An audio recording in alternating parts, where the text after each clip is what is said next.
Բոյկոտ Արարատ լեռան դեմ, պետություն ու անվտանգություն ցանկապատերով, առևտուր խաղաղության դիմաց։ Այս թեզերը նախորդ շաբաթվանից իշխանական քարոզչամեքենան գցում է դաշտ, պարբերաբար խոսում ու քննարկում։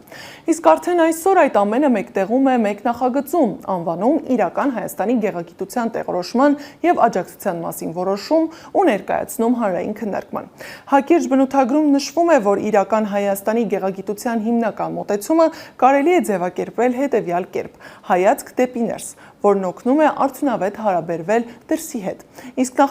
նախագիծը պետք է ընդունել, որպեսզի Հայաստանի Հանրապետության հետագա զարգացումն ու պետականության ամրապնդումը հիմնվեն նաև Հայաստանի Հանրապետության բովանդակության արտահայտման և դրսևորման գեղագիտական ձևերի վրա, որոնց հստակ ձևակերպումը և այդ ձևերի խրախուսման քաղաքականությունը բացակայում են։